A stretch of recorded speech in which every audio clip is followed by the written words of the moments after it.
3주차는 파이썬 데이터 다루기입니다.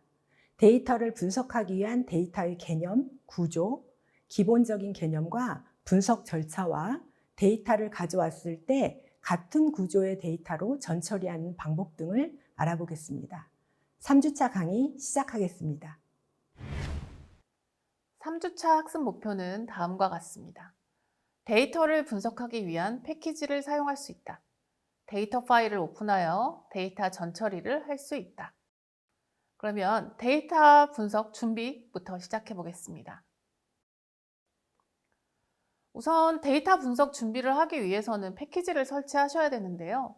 제가 앞선 주차에서도 파이썬에서 데이터 과학, 데이터 분석할 때 가장 많이 사용하는 패키지가 있습니다. 기본적으로 사용하는 패키지가 3가지 있습니다. 라고 말씀을 드렸었어요. 그 중에 3개가 요 판다스, 그다음에 넘파이, 매플로립. 매플로립은 시각화 툴이죠. 그죠? 우리가 결과를 눈으로 보여줄 때. 이렇게 3개는 기본적으로 매번 그냥 임포트가 된다. 라고 생각을 하시면 될 것 같아요. 그래서 임포트 문 3줄은 저장을 해놓으시고 쓰는 게 좋을 것 같습니다. 그리고 저희가 데이터 과학에서 가장 많이 사용하는 게 이 데이터 프레임이에요. 뒤에서 시리즈와 데이터 프레임을 비교를 해드릴 건데 2개가 비슷합니다. 근데 이제 그 중에서 저희가 파일에서 데이터를 읽어온다거나 어디에서 지금 제공하는 파일을 로드해 온다거나 할 때는 이 데이터 프레임 형태로 많이 제공을 해주고 있어요. 그래서 이 데이터 프레임 기억해 주시면 좋겠습니다. 그러면 넘파이 패키지부터 한번 알아볼게요. 이 영문에도 나오는 것처럼 numerical 이렇게 되어 있어요. 그죠? numerical이라는 건 이제 숫자를 사용할 때 사용하는 영어 문장이죠. 그래서 보시면 얘는 C 언어로 되어 있어요. 저희가 과거에 C 언어 같은 경우에는 하드웨어에서도 쓰고 굉장히 속도가 빠르죠. 그래서 넘파이 같은 경우는 수치 계산을 할 때는 굉장히 좀 빠른 결과를 돌려주고 있습니다. 자, 넘파이 패키지 같은 경우에는 특히나 데이터 분석, 요 산술 연산에서 사용하는 기본 패키지라고 보시면 돼요. 그렇죠? 제가 앞서도 계속 기본적으로 임포트 해주세요라고 말씀드린 것처럼 얘는 벡터하고 다차원 배열, 뭐 다차원이 아니어도 그냥 1차원 배열도 마찬가지고요. 이렇게 수치적인 배열을 처리할 때 굉장히 최적화되어 있고요. 요 머신러닝이라든지 딥러닝 패키지에서 수치 계산이 많이 일어나잖아요. 그렇기 때문에 넘파이가 기본적으로 내장되어 있다. 이렇게 보시면 좋을 것 같아요. 저희가 뭐 텐서플로우라든지 사이킨런을 사용을 해서 딥러닝 학습을 시키고 하는데 그 기반이 되는 게 넘파이다. 이렇게 기억하시면 되겠어요. 그래서 앞서 말씀드린 것처럼 얘는 이제 통계의 수학 함수를 많이 제공을 하고 있어요. 그래서 우리가 제공하고자 하는 어플리케이션이나 이런 인공지능 학습이 통계나 수학 함수를 많이 써야 된다. 그러면 넘파이는 이제 기본적으로 인풋가 되어 있어야 되는 거죠. 단 하나 확인하실 거는 우리가 C 언어에서 보면은 배열에 미리 자료형을 선언해 놓고 그 자료형만 담을 수 있잖아요. 그래서 넘파이도 마찬가지로 동일한 자료형을 담아야 된다. 이것만 기억해 주시면 좋겠어요. 자, 그럼 넘파이를 쓰려면 저희가 설치를 해야겠죠. 예, 여기 사이트에 들어가시면 여기 넘파이 되어 있죠. 파일을 다운로드 받으실 수 있어요. 저는 지금 이 버전을 다운로드 받았는데 틈틈이 들어가 보시면 새로운 버전들이 올라와 있을 거예요. 이게 오픈 소스다 보니까 버전이 올라가면서 새로운 기능이라든지 버그가 수정이 되겠죠. 그래서 최신 버전을 다운로드 받으시면 되고 저희가 지금 파이썬이 설치가 되어 있는 상태잖아요. 그래서 그냥 콘솔 창을 띄우셔서 요 pip install numpy라는 걸 설치를 해주시면 주르륵 화면이 올라갑니다. 그리고 끝에는 이렇게 successful이라고 메시지를 보여줘요. 그러면 이때부터 저희는 numpy를 사용을 하실 수가 있는 거예요. 설치는 어렵지 않아요. 그냥 파일 다운로드 받아서 그냥 설치만 하시면 되니까. 자, 그러면 설치를 했으면 이제 사용을 해봐야겠죠. 그죠? 사용할 때는 항상 임포트 이렇게 넣어주셔야 돼요. 임포트 기본이죠. 그리고 넘파이는 우선은 명령 규칙부터 좀 설명해 드릴까요?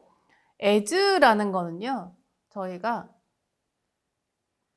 약자처럼 사용을 할 수 있는 별명이라고 생각을 하시면 돼요. 그래서 numpy라고 해서 매번 쓰면 길잖아요. 뭐 글자가 많진 않지만, 그죠? 예, 그래서 두 자로 줄이는 거예요. np 이렇게. 기본적으로 저희가 이게 뭐 꼭 지켜야 되는 건 아니지만 개발을 할 때 임의적인 약속이라고 보시면 될 것 같아요. 그래서 numpy 패키지를 np라고 명명을 기본적으로 하고 있습니다. 보시면 np 점 찍죠. 저희가 기본적으로 객체 지향 하실 때 그 객체 안에 들어있는 멤버 변수 호출하고 할 때요. 그죠? 점 찍어서 그 안에 있는 멤버 변수 호출하고 있죠? 그것처럼 똑같아요. 얘도 np 점 해서 거기에 속해 있는 함수들을 불러와서 쓰고 있습니다. 우선은 np 점 이렇게 찍으면, 점을 찍으면 그 안에 속해 있는 멤버 함수들이 자동 완성 기능을 제공을 해서 불러와치기도 하니까요. 그래도 자주 쓰는 거는 기억을 해두시면 좋겠죠. 앞자 쓰면 앞자에 맞춰서 또 자동 완성되겠죠. 그래서 어레이 많이 쓰실 거고요. 특히나 저희가 뒤에서 이제 랜덤 함수 쓰는 거를 또 다른 실습하면서 보게 되실 텐데, 우선은 저희가 학습하는 중간이기 때문에 모든 걸 뭐 다 가시화 시켜보고 모든 데이터를 가져다 해볼 수는 없잖아요.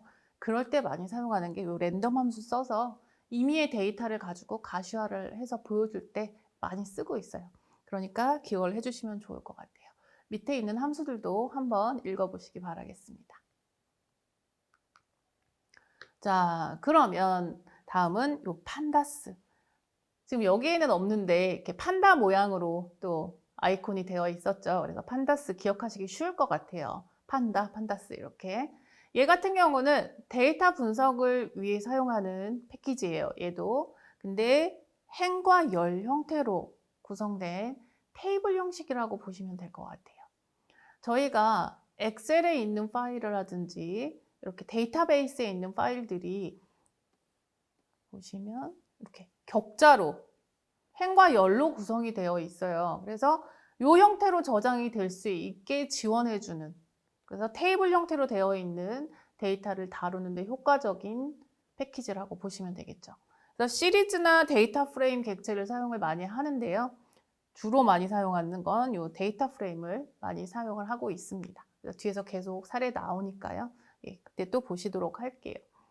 시리즈하고 데이터 프레임 똑같아요. 하는 기능은. 근데 시리즈 같은 경우에는 변수가 한 개일 때, 그죠? 1차원 배열 쓰고 할 때 사용을 하고요. 데이터 프레임 같은 경우에는 2개 이상일 때 저희가 사용을 하고 있습니다. 여기 보시면 치트시트라는 게 있죠.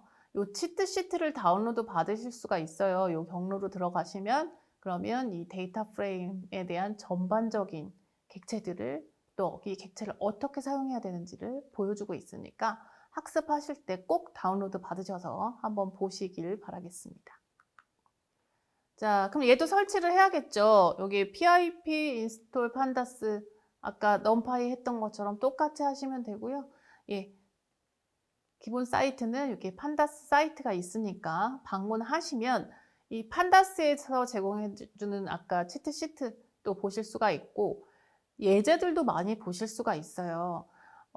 새로운 언어를 공부할 때 뭐 책을 보고 하시는 것도 중요하지만 이 공식 사이트에 접속하셔서 이 공식 사이트에서 제공해주는 샘플을 가지고 학습을 하시면 좀 더 다양하게 하실 수 있을 것 같아요.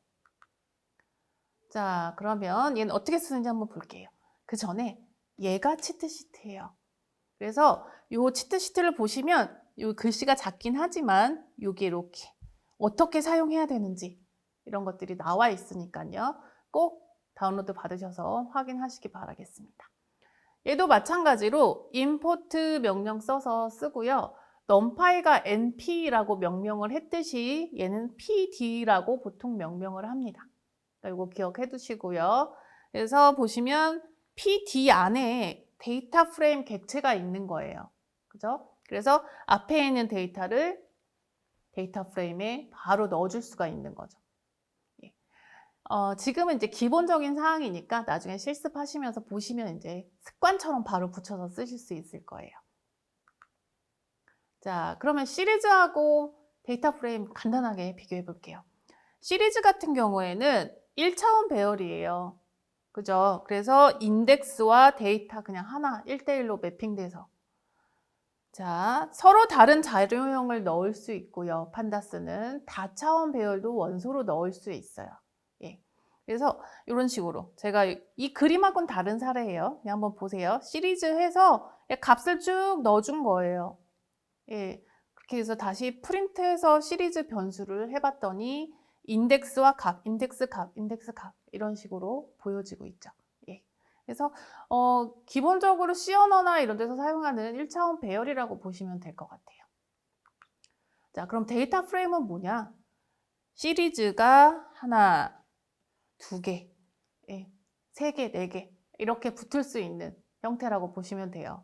그러니까 우리가 엑셀에서 컬럼 하나만 쓰고 하진 않잖아요. 그죠? 컬럼을 여러 개 넣어서 엑셀을 만들잖아요. 그것처럼 이렇게 데이터 프레임은 2차원 배열 형태 이상의 구조를 사용을 할 때, 다차원 사용할 때 쓰신다고 보시면 되겠습니다. 자, 매플로립이에요. 제가 이 부분은 이제 간단하게 말씀드리고 넘어갈 거예요. 왜냐면 계속 뒤에서 시각화 또 차시가 있어서 그때 좀 더 자세하게 설명드리도록 할게요. 얘는 플롯이라고 하는 라인 차트 그리는 게 있고요. 그다음에 바 차트, 이렇게 막대 차트죠. 바 차트 그릴 때 사용을 하고 있습니다. 이 PIP 인스톨해서 얘도 매플로립 설치를 해서 사용을 하시면 되겠죠. 자, 이렇게 세 개의 핵심 패키지들 알아봤고요. 그러면 본격적으로 데이터 전처리 어떻게 해야 되는지, 데이터는 어떻게 열고 어떻게 처리해야 되는지 알아보도록 하겠습니다. 우선은 그 전에 전처리를 하려면 이 데이터가 어떤 유형인지 알아야겠죠. 그래서 정형 데이터가 뭔지, 반정형 데이터가 뭔지, 비정형 데이터가 뭔지 설명을 드릴 거예요. 근데 앞서서 좀 설명드렸던 내용들이 있기 때문에 간략하게 설명드리고 넘어갈게요. 정형 데이터라고 하면 미리 정해진 형식, 구조화된 데이터, 그죠? 요거죠, 요거. 테이블처럼 만들어진 게 이제 정형 데이터.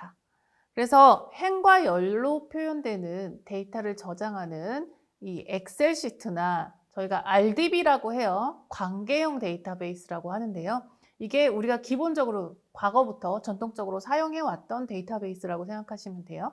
그래서 RDB 테이블처럼 아예 형태가 미리 사전에 만들어져 있어서 거기에 맞춰져 있는 데이터가 들어가는 데이터.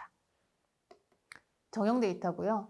보통은 비정형 데이터들도 정형처럼 만들어서 저희가 학습 데이터로 사용을 해야 돼요.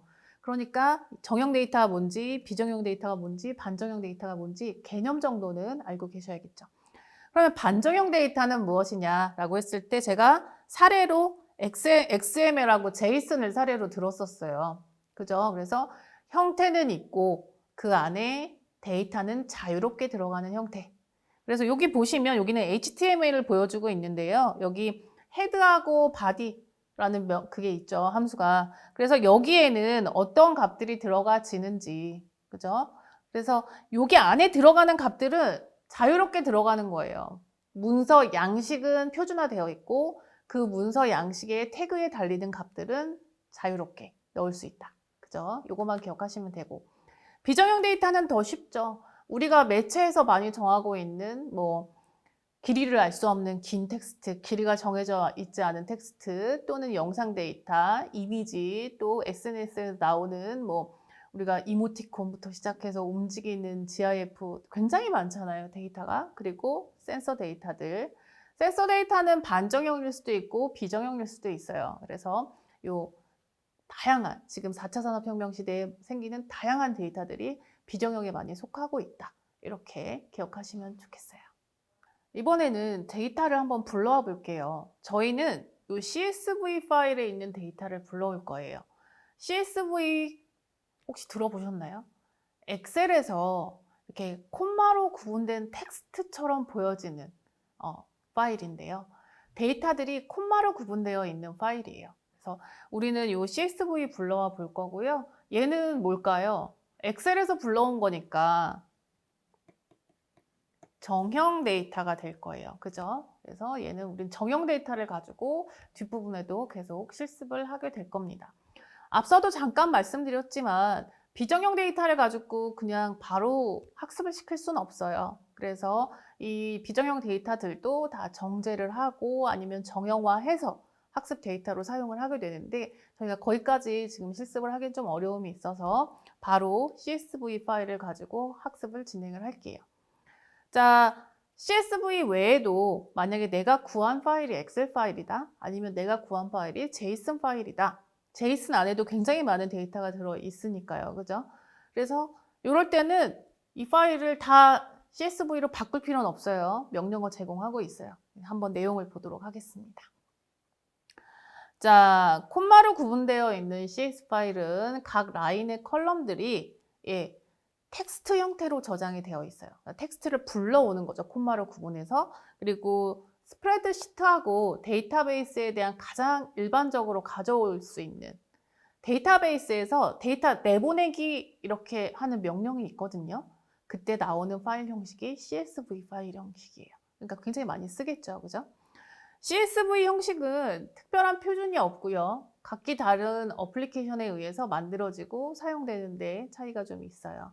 그러니까 콤마로만 구분해서 쓰면 저장을 CSV로 하면 다 로딩해서 쓸 수 있다는 얘기겠죠. 단순하고 간편하고 쉽고 그래서 가장 많이 사용을 합니다. 제공하는 명령어로는 우리 아까 PD 뭐였죠? 판다스였죠. 판다스. 그죠? 거기에서 readcsv라는 함수를 제공하고 있어요. 그래서 readcsv라는 함수를 사용을 해서 여기에다가 경로를 넣어주면 되겠죠. 경로랑 파일 이름. 엑셀은 readexcel, 제이슨은 readjson 이렇게 해서 사용하시면 되겠습니다. 그 다음은 썼으면 저장도 해야겠죠. CSV로. 그럴 때는 저희가 이 데이터 프레임을 읽어오면 그 CSV 파일을 읽어오면 데이터 프레임 형태로 저장이 된다고 말씀을 드렸었어요. 그래서 얘는 데이터 프레임에 있는 것을 to CSV 해라. CSV 파일로 만들라는 거예요. 그래서 판다스에서 읽어온 CSV 파일을 데이터 프레임에 속해져 있는 함수를 사용을 해서 to CSV로 저장을 할 수 있다. 마찬가지로 to Excel, to JSON 이렇게 해서 저장이 될 수 있겠죠. 자, 제가 앞서 말씀드린 것처럼 데이터를 좀 변환해서 학습을 시킬 수 있는 형태로 만들어줘야 돼요. 그런 방법이 굉장히 여러 가지가 있는데 자, 우선은 파생 변수의 생성이라는 게 있어요. 그러니까 컬럼에다가 하나 데이터를 더 생성을 해서 좀 연산이 미리 일어난 컬럼이라든지 아니면 추가로 정보를 제공하는 컬럼을 추가할 수 있다는 거죠. 그리고 표준화, 정규화 등의 데이터를 좀 평탄화하는 과정들이 필요합니다. 그래서 그냥 데이터를 수집했다고 해서 다 쓰는 게 아니라 정확성을 좀 높여서 사용할 수 있도록 데이터 변환이 필요합니다. 그 중에서 파생 변수 생성 한번 볼게요. 자, 제가 하나 더 만드는 거라고 했어요. 어렵지 않아요. 그죠? 저희가 배열에서 사용하는 대괄호 사용을 해서 바로 넣을 수 있고요. 인서트라든지 어사인이라든지 LOC 함수 등을 써서 저희가 변수를 추가할 수 있어요. 오른쪽에 있는 사례 같은 경우에는 바로 두 번째, 요 기호를 사용해서 바로 집어 넣은 거예요. 자, CSV를 읽어왔어요. 그래서 데이터 프레임에 넣겠죠. 그래서 df라고 저희가 명명을 해서 쓰는데 데이터를 보면 이렇게 나오고 있어요. 이게 퀴즈까지가 원래 들어있는 데이터인 거죠. 자, 근데 저는 합계라는 걸 만들고 싶은 거예요. 기말, 중간고사 점수는 있는데 합계가 없네요. 그래서 바로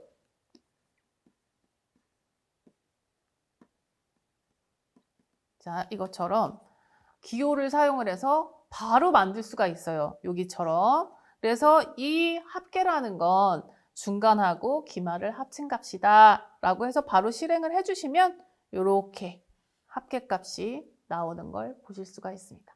파생 변수 만드는 거 어렵지 않죠? 네. 자, 그리고 그 다음이 또 집계 함수도 쓸 수 있어요. 집계 함수는 뭐냐면 그룹핑을 하는 거예요. 데이터가 막 들어왔는데 여자, 남자 데이터가 막 섞여 있어요. 그럼 여성 데이터는 여성 데이터끼리, 남성 데이터는 남성 데이터끼리 모여줄 수 있다는 거죠. 그리고 또 행 또는 열에 지정된 함수를 또 적용할 수도 있어요. 그래서 그룹 바이, 어플라이 이런 게 있다 기억해 주시면 좋겠고요. 밑에 나오는 사례는 저희가 반별로 그룹핑을 한번 해본 사례예요. 그래서 사용하는데 어려움이 없으니까 지금 앞서 성적 쭉 보셨죠? 기말, 중간. 근데 이게 반 데이터들이 집계가 안 되는 상황이었던 거죠. 그래서 이 그룹 바이를 써서 반별로 집계한 데이터를 보여줄 수 있다. 이렇게 데이터 요약도 가능하다 기억하시면 좋겠고요. 이 결측값하고 이상값 같은 경우는 제가 뒤에서 자세히 또 설명을 드릴 거예요. 그래서 지금은 간단하게만 보고 넘어갈게요. 결측값은 무엇이냐면 널값, 아무것도 없는 무의미한 무예요. 무, 없을 무. 그래서 결측값 같은 경우에 저희가 NaN 또는 none 또는 null 이렇게 표시하고 있어요. 예. 0이라는 거는 결측이 아니에요. 그냥 숫자 0인 거예요. 얘는 그래서 아니에요. 표현이. 그래서 이렇게 NaN, none, null 이렇게 표시가 되어 있으면 아 얘는 값이 아예 없는 거구나. 이렇게 기억하시면 될 것 같고요. 이 결측값을 식별하는 방법으로는 함수들을 제공을 하고 있어요. 저희가 실습하면서 또 해볼 거니까요. 예, 이런 게 있구나 정도 보시면 좋겠어요. 그래서 여기 보면은 none 이렇게 되어 있죠. 이런 것들이 결측값이다. 확인은 is null 했을 때 is null 하면 아 내가 null이니? 라고 하면 true가 나 null이야 라고 되겠죠. 그래서 이렇게 확인할 수 있다 기억하시고요. 이 결측값의 처리는 결측값 처리를 해줘야겠죠. 삭제하거나 다른 값으로 대체하거나 이렇게 처리할 수 있어요. 그래서 이것도 실습할 때 또 알아보도록 하겠습니다. 자, 완전분석법, 평균 대치법, 단순확률 대치법이라는 대치 방법들이 있어요. 근데 이 부분은 저희가 데이터의 특성에 맞춰서 결측값에 있는 게 필요 없다. 데이터가 너무 많아. 몇 개 삭제해도 상관없어. 할 때. 또는 아니야. 이 데이터는 좀 살려야 되는데 평균값으로 우리가 바꿔버리자. 아니면 주변값으로 바꿔버리자. 할 때 대체하는 방법이 있으니까 그건 그때그때 맞는 걸 찾아서 해야겠습니다. 자, 그 다음 이상값이에요. 저희가 요거 박스 플롯이라고 하는데요. 요건 나중에 또 계속 한번 만들어 보실 거예요. 근데 이 박스 플롯의 가장 중요한 점은 뭐냐면 여기 범위를 벗어나는 요쪽에 있는 값들이 아, 이 값 이상한데? 라고 확인할 수 있는 기회를 준다는 거죠. 그래서 저희가 이상값 확인할 때 우리가 입력되어야 되는 범위가 있을 거잖아요. 데이터 범위. 그 데이터를 넘어서는 데이터들을 추려낼 때 보통은 이 박스 플롯으로 많이 확인을 하고 있습니다. 자, 그럼 이상값을 식별을 해야 되잖아요. 그래서 저희가 4분위수라고 하는데요. 0부터 25%, 50%, 75%, 100%까지 이렇게 4개의 범위로 나눠 놓는 거예요. 예, 그래서 중앙값을 기준으로 해서 이 값이 어디에 많이 분포가 되어 있는지 확인을 하고 1, 4분위 아래 또는 3, 4분위 위에 그 포진하는 데이터들을 어떻게 처리할 건지 식별해내는 게 이제 이상값 식별이 되겠습니다. 그러면 이어서 또 실습으로 넘어가 보도록 할게요. 자, 데이터 전처리 실습할 건데요. 앞서서 저희가 결측값 확인하는 거, 이상값 확인하는 거 이어서 또 확인해 보도록 하겠습니다. 주피터를 실행을 하게 되면 이렇게 해당 창이 열리는데 저희가 파이썬을 하려면 New 버튼을 누르세요.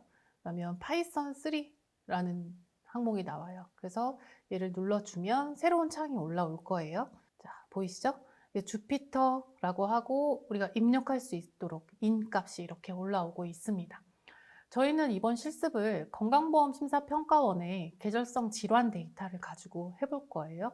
얘도 마찬가지로 data.co.kr에서 데이터를 가져왔어요. 근데 제가 실습 데이터 따로 올려드릴 테니까 그걸로 실습하시면 되겠습니다. 저희가 이렇게 데이터 분석할 때 가장 기본적으로 올라와야 되는 게 넘파이랑 판다스라고 말씀드렸죠. 오늘은 시각화를 진행하지는 않을 거라서 매플로립은 다음 실습할 때 보여드릴게요. 자, 이렇게 import numpy as np, 그 다음에 import pandas as pd 이렇게 해서 한번 올려볼게요. 실행은 위에 있는 버튼 R, run 이렇게 눌러주시면 여기에 별표 나왔다가 1 이렇게 넘어가죠. 이렇게 넘어가면 실행이 완료가 된 거예요. 아니면 에러가 밑에 뜹니다. 그래서 지금 잘 임포트가 됐다고 나오고 있고, 단축키를 사용하실 분들은 이 셀 안에 보면은 컨트롤 엔터, 시프트 엔터, 알트 엔터 있어요. 그래서 알트 엔터 누르면 실행하고 다음에 이렇게 한 줄 더 생기게 되니까 단축키 쓰실 분들은 그렇게 사용하시면 되겠습니다. 자, 그럼 우리가 파일을 로드를 할 건데 제가 D 드라이브에다가 파일을 좀 얹어놨어요. 그래서 이렇게 경로를 이렇게 적어줬습니다. 그래서 한번 파일 패스라는 변수에다가 저장을 해볼게요. 런도 눌러주고 예, 저장이 됐습니다. 그 다음에 저희가 파일을 리드를 해보려고 해요. 자, 근데 이 파일은 저희 건강보험 내용이기 때문에 한글이 좀 들어있어요. 이 부분에서 제가 에러 나오는 상황을 한번 보여드리려고 합니다. 자, 그래서 보시면 유니코드, 디코드 에러라고 딱 나오죠. 왜냐면 파이썬이 한글을 지원하지 않아서 그래요. 그래서 어떻게 해야 되냐라고 하면 인코딩이라는 옵션을 하나 더 넣어주셔야 돼요. 그래서 인코딩 하실 때 UTF-8 또는 CP949 또는 EUCKR이라는 옵션을 좀 넣어봐야 되는데 이 파일 같은 경우는 CP949 인코딩을 하니까 읽어지더군요. 그래서 저는 Alt Enter를 눌러서 실행을 했습니다. 예, 바로 넘어갔죠. 그러면 DF1 데이터를 한번 볼게요. 자, 봤더니 진료 연월, 상병 코드, 환자 수 쭉 나오고요. 예, 전체 341로를 가진 데이터 프레임을 로드를 했어요.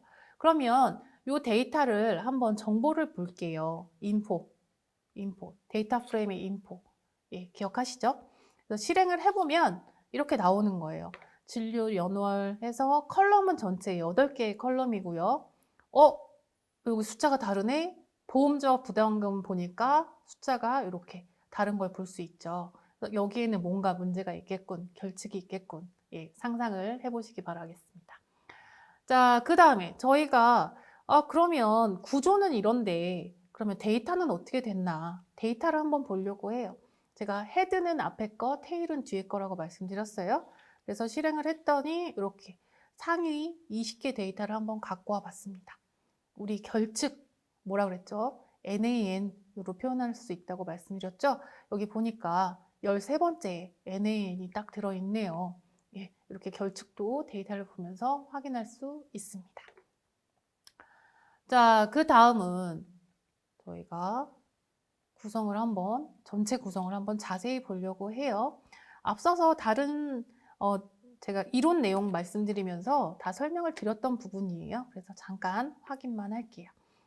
보시면 이렇게 저희가 박스플롯에서 보는 것처럼 4분위값 보여주고 있어요. 이렇게 뭐 평균은 얼마인지, 뭐 카운트 전체 개수는 몇 개인지 확인해 보실 수 있으니까 필요에 따라서 확인해 주시면 좋겠습니다.